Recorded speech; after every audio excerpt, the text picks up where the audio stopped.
The old community center sat at the edge of the city, quiet and almost forgotten. Most people passed by it without a second look. The paint on the walls was faded, and the windows had small cracks that had never been fixed. Inside, the lights were dim, and the air smelled faintly of dust and old wood. It was the kind of place where time seemed to move slower, where memories stayed longer than people did. Late one afternoon, when the sun was starting to soften, a young girl slipped through the side door. She came here often, not because anyone invited her, but because she worked nearby. Sometimes she cleaned rooms, sometimes she helped move chairs after small events. She never complained. She needed the money, even if it was very little. That day, the building was almost empty. A few chairs were stacked near the wall, and the large hall echoed with every step she took. At the far end of the room stood an old piano. It was scratched and dull, with a few keys slightly yellowed by age. Most people thought it was broken. No one really touched it anymore. The girl stopped when she saw it. She stood still for a moment, as if checking whether anyone was watching. Her clothes were simple and worn, but clean. She slowly walked toward the piano, her fingers brushing the dusty surface. She sat down carefully, like she was afraid to wake something sleeping. She pressed one key softly. The sound was quiet but clear. Her shoulders relaxed a little. Then she pressed another and another. Soon, a gentle melody filled the empty hall. It wasn't perfect, but it was honest. Each note carried feeling, like the music was telling a story without words. She closed her eyes as she played. For her, this moment was a small escape from worry, from unpaid bills, from long days, from thinking about what she could not have. The piano was the only place where she felt free. What she didn't know was that she was not alone. In a smaller room down the hall, a man sat beside his young son. The room was quiet except for the sound of breathing and the faint hum of a machine used for therapy. The boy sat still, his hands resting on his lap. His eyes stared forward, unfocused. He had been blind since birth. The man was someone most people would recognize if they saw him on the street. He led a large company, made big decisions, and lived a life filled with meetings and numbers. But in this room, none of that mattered. Here, he was just a father, watching his son struggle with silence and isolation. The boy had tried many therapies. Doctors, specialists, and expensive programs had come and gone. Some helped a little, some did nothing at all. Music therapy had been suggested, but the boy never reacted much. Until that moment. As the girl's music traveled down the hall, the boy's head slowly tilted. His fingers twitched slightly.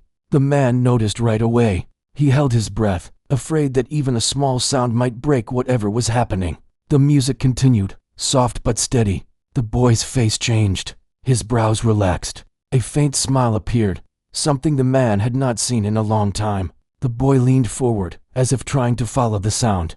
The man stood up quietly and walked toward the door. He opened it just enough to listen. The melody wrapped around him, simple but deep. It was not the kind of music played in concert halls. It was something more raw, more human. He followed the sound down the hall and stopped near the entrance of the large room. He stayed in the shadows, not wanting to interrupt. That was when he saw her. The girl sat at the piano, unaware of his presence. Her fingers moved with care and confidence. Even though her clothes and posture showed a life filled with struggle, she played like someone who had learned not from books, but from feeling. The man watched quietly. He had heard music all his life, but never like this. There was no pride in it, no desire to impress. Just truth. Behind him, the boy stood at the doorway, holding onto the wall. He had followed the sound on his own. The man's heart tightened. He had never seen his son move towards something so willingly. The girl finished the song and let her hands rest on the keys. For a moment, the room was silent. Then she sighed, a small, tired sound. She stood up, ready to leave, as if this moment was not meant to last. That was when the boy spoke. "Please," he said softly. "Can you play again?" The girl froze. She turned slowly, her eyes widening when she saw the child and the man standing behind him. She immediately stepped back, her face filled with worry. "I'm sorry," she said quickly. "I didn't know anyone was here. I'll go." The man raised his hand gently. "You don't need to leave," he said in a calm voice. "My son heard your music. It helped him." The girl looked at the boy. He was smiling, his face open and hopeful. Something in her expression softened. She sat back down as her fingers touched the keys again. The man felt something shift inside him. He realized that this small, forgotten place had just given his son something no amount of money ever had. and he knew this was only the beginning. The girl played slowly this time. Her hands moved with care, as if she was afraid the moment might break if she rushed it. The boy stood close to the piano, his head tilted slightly, listening to every note. He did not move, but his face showed something new. He looked calm, like the noise inside his mind had finally settled. The man stayed a few steps back. He did not want to distract either of them. He had learned over the years that sometimes the best thing to do was to stay silent and observe. In his world, silence was rare. Phones rang, people talked, meetings filled every hour. But here, silence felt powerful. When the song ended, the boy let out a small breath. "That feels warm," he said, choosing his words carefully. "It feels like the sun, but softer." The girl smiled without thinking. "I'm glad," she replied. "I just play what I feel." The man stepped forward slowly. "Where did you learn?" he asked. She hesitated. "I didn't," she said honestly. "There was a piano where my mother used to work. I listened. Then I tried. That's all." He nodded. No disbelief, no judgment, just quiet attention. That surprised her. The boy reached out, his hand searching the air. The girl noticed and gently placed her hand under his so he could feel where the piano was. His fingers touched the wood, then the keys. He smiled again. "I can't see it," the boy said, "but I can feel it. That's enough." She answered softly. The man felt his throat tighten. Many people spoke to his son like he was fragile glass. This girl spoke to him like he was whole. They sat together for a few minutes. No one rushed to leave. The man finally spoke again. "My son doesn't usually react like this. Music never reached him before." The girl shrugged. Maybe it was just the right time, or the right person. The man thought. She stood up after a while, wiping her hands on her worn jeans. "I should go. I was only here to clean." The man looked around at the empty hall. "You work here?" "Sometimes," she said. "Wherever they need help." He nodded again. "Would you come back tomorrow?" She looked confused. "To clean, to play," he replied. Her eyes widened slightly. "I don't get paid for that." "You would," he said simply. The girl shifted her weight from one foot to the other. She was not used to offers like this. Usually, people wanted more work for less money, not the other way around. "I can't promise," she said. "I help my family. If there's other work, I take it." "I understand," he said.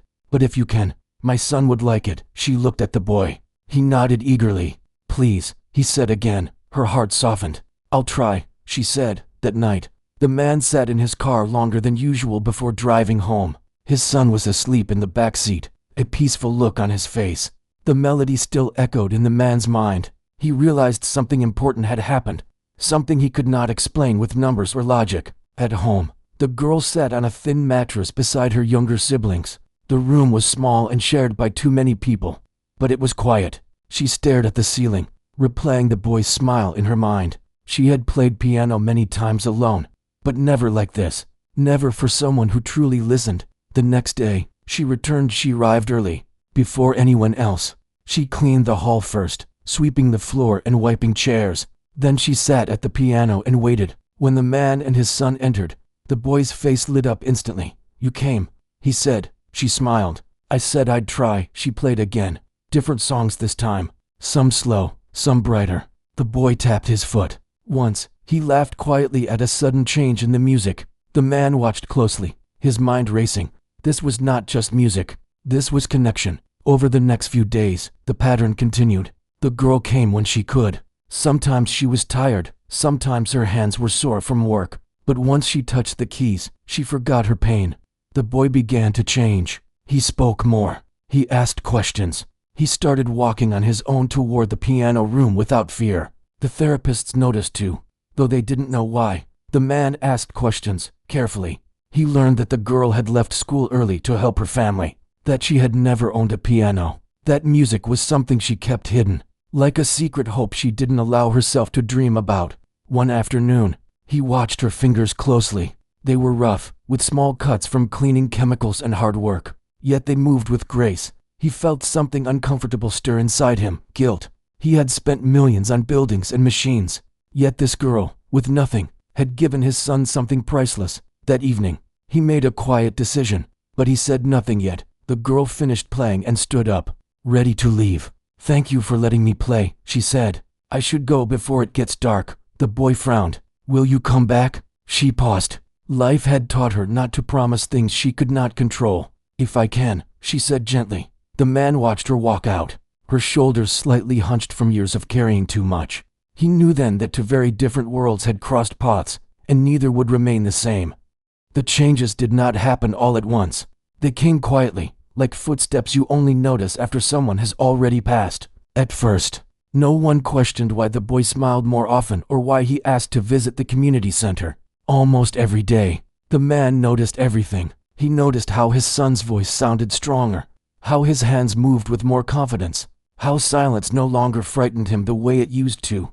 The girl became part of their routine, though nothing about her life was routine. Some days she arrived early, other days she came late, breathless from rushing between jobs. Sometimes she looked tired, dark circles under her eyes, her shoulders heavy. Yet when she sat at the piano, something inside her changed. Her back straightened, her breathing slowed. The world made sense again. The boy sensed her moods even without seeing her. "You're sad today," he said once. She paused, surprised.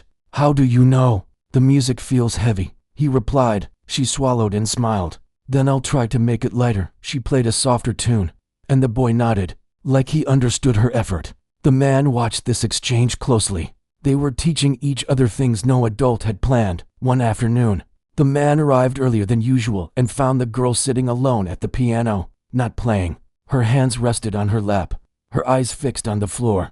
"You don't have to play every time," he said gently. She looked up quickly, startled. "I wasn't sure if I should stop. I didn't want to disappoint him. He doesn't need perfection," the man said. "Neither do you." The words stayed with her longer than she expected. Over time, the man learned more about her life, not because she complained, but because small truths slipped out naturally. He learned that she woke up before sunrise to help at home, that she often skipped meals so her younger siblings could eat more, that she once loved school but had to leave when money ran out. "I don't regret it," she said one day, though her voice trembled. "But sometimes I wonder who I could have been." The man did not answer right away. He knew that feeling well, though his path had been very different. At night, he began reviewing old reports and records from his company. He searched for programs, foundations, anything connected to music education. He did this quietly, without telling anyone, including his son. He wasn't sure yet what he was planning.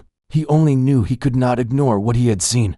The boy continued to grow more curious. He asked the girl about sounds he had never understood before. "What does rain feel like when it hits the piano? Why do some notes make my chest feel tight?" She answered in simple ways, never treating his questions as strange. "Music is like talking," she told him. "Sometimes it whispers, sometimes it cries, sometimes it laughs." He listened closely, storing every word. One day, the piano made a sharp, wrong sound. One of the keys stuck. The girl tried to fix it, pressing it again and again, but it refused to move. Her face fell. "It's getting worse," she said quietly. "This piano is very old."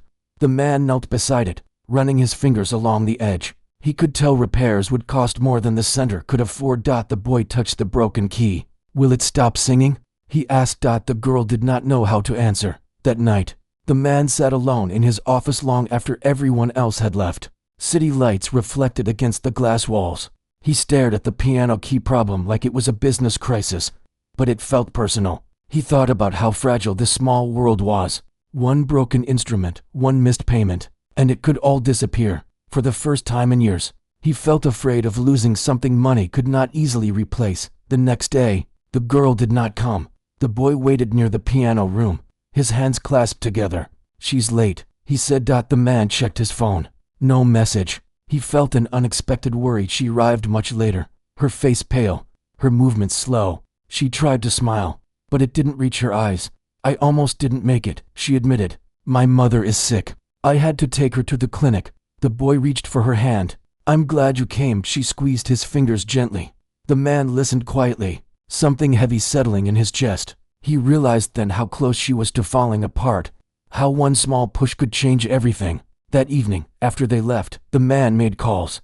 Careful ones, private ones. He asked about scholarships, free clinics, community support. He did not give names. He only asked questions. Days later, a woman from the community center mentioned that the piano might be removed soon. "No funds to fix it," she said with a sigh. "It's taking up space." The girl overheard this and froze. Her hands shook as she wiped a table. The boy heard the tension in her breathing. "What's wrong?" he asked. "They might take the piano away," she said softly. The boy's face fell. "Then how will we talk?" That question stayed with all of them.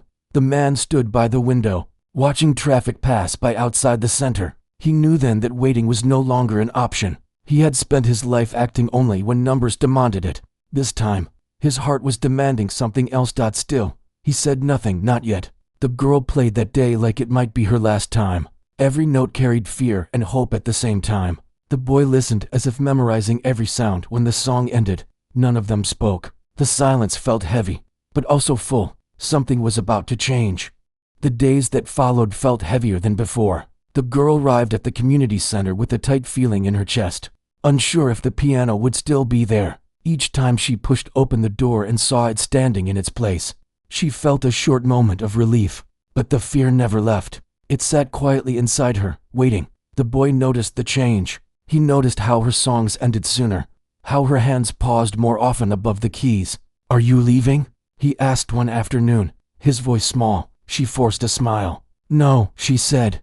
"I'm right here." But she wasn't sure how long that would be true. The man watched all of this closely. He listened more than he spoke. He noticed the way the girl looked at the piano as if it were something alive, something that could be taken from her without warning. He noticed how his son reached for the sound with more urgency now, like he sensed the same danger. That night, the man did something he had avoided for years. He went back to a part of his life he usually kept separate. He opened files, reviewed budgets, and looked at numbers. But this time, the numbers were not for profit. They were for people. He did not want attention. He did not want praise. He only wanted to protect something fragile. The next morning, a quiet meeting happened at the community center. The girl was not invited. Neither was the boy. A few staff members sat around a table, tired and worried. They spoke about broken equipment, unpaid bills, and the piano that took up space. Then a call came in. No one knew who it was from, only that funding had been approved. Enough to repair the piano, enough to keep the music room open, enough to stop the removal. The room went silent. When the girl arrived later that day, she noticed something different. The piano had been cleaned. The broken key no longer stuck. A man she had never seen before was checking the strings. Her heart raced. "What's happening?" she asked. The woman from the center smiled. "Looks like someone cares more than we thought." The girl stood there, unsure how to feel. Relief washed over her, followed quickly by fear. Help never came without a cost. Not in her world. When the boy arrived, he sensed the change immediately. He touched the piano and smiled wide. "It's better," he said. She nodded.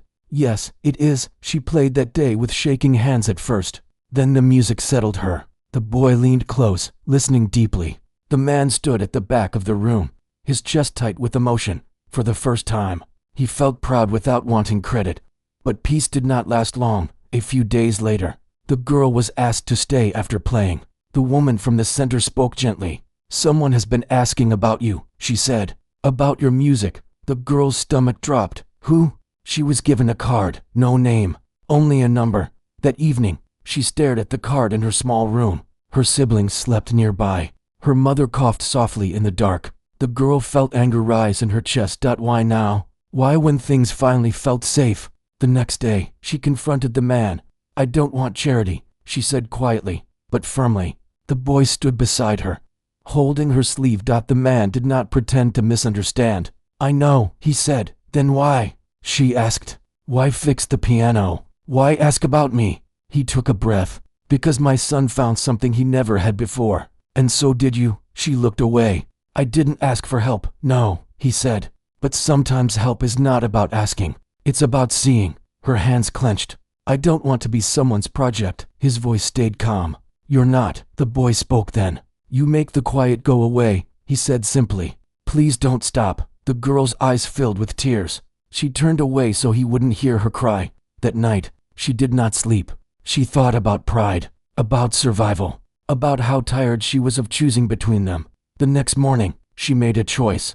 She agreed to listen. Not to promises, not to big plans, just to one conversation. They sat in the empty hall, the piano between them like a bridge. The man spoke honestly. He told her he would not force anything. No contracts, no cameras, no stories. "I don't want to own your talent," he said. "I want to protect it." She believed him, not because of his words, but because of how he looked at his son when she played. Still, fear stayed. Weeks passed. The piano lessons continued.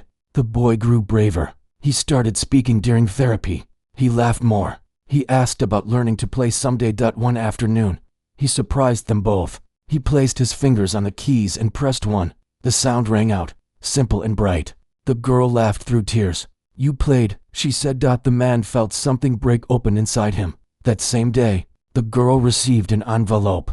Inside was information about music classes, free ones, close by. No obligation. She held the paper for a long time. She did not say yes right away. She did not say no either. That night, she sat by the piano alone. She played softly, thinking about everything she had almost lost, everything she might still lose, everything she might gain. The boy listened from the doorway, silent and smiling. The man watched from afar, knowing the next step was not his to take. Change had already begun. Now it only needed courage. The girl did not return to the community center the next day, or the day after that. The piano room stayed quiet, the air still, as if it was waiting. The boy asked about her once, then twice. The man answered carefully, never blaming, never pressuring. "She's thinking," he said. "Sometimes people need time." The boy nodded, though his shoulders drooped. He sat near the piano anyway, his fingers resting on the keys without pressing them. He listened to the silence, trying to remember the songs. At home, the girl's days were full. Her mother's health did not improve quickly. There were more clinic visits, more waiting rooms, more quiet worry. The girl worked longer hours. She scrubbed floors, carried boxes, and stood on her feet until they ached. At night, she stared at the paper about music classes folded in her pocket. She thought about the word future. It felt big and dangerous.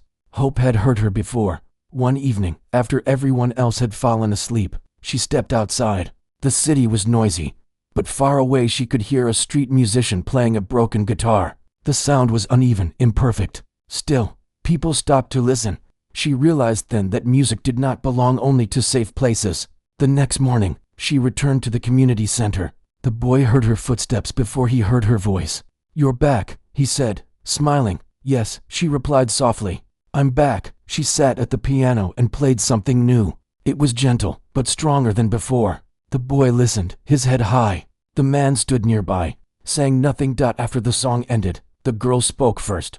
"I'll try the classes," she said, "but I won't stop coming here." The man nodded. "You don't have to choose," he said. The classes were not easy. The building was unfamiliar. The other students had clean clothes, steady hands, and confidence she did not yet have. At first, she felt out of place. Her fingers shook. She made mistakes, but when she closed her eyes, she remembered the boy's smile. She remembered why she played. Slowly, she improved. She learned how to read music properly, how to understand what she had always felt. The teacher noticed her dedication, not her background. That mattered. Back at the community center, the boy continued to change. He began learning simple notes. He practiced listening carefully, counting sounds, trusting his hands. The girl guided him patiently. "You're teaching me too," she told him one day. He laughed. "Then we're even." The man watched his son grow into himself. He spoke more clearly. He asked questions about the world. He stopped shrinking when strangers spoke to him. Music had given him a voice. One afternoon, the community center hosted a small gathering. Nothing big, just neighbors, folding chairs, and quiet excitement. The girl was nervous. She had never played for a group before. The boy stood beside the piano. "You won't be alone," he said. She played. The room fell silent, not because it was told to, but because it wanted to listen. The music filled every corner, carrying struggle, kindness, and strength. When the song ended, there was no loud applause, just people wiping their eyes and smiling. The man clapped softly. He did not stand in front. He stayed where he was, proud and grateful. Afterward, the woman from the center pulled the girl aside. "You've brought life back into this place," she said. The girl shook her head. "It gave me life too." Months passed. The piano remained. The girl continued her lessons, balancing work and study, never forgetting where she came from. The boy kept practicing, his confidence growing with every note. The man learned something he had missed for years, that presence mattered more than power. One quiet evening, after everyone had left, the girl played one last song for the day. The boy listened from the doorway. The man watched from the hall. No one spoke. They didn't need to. The music said everything.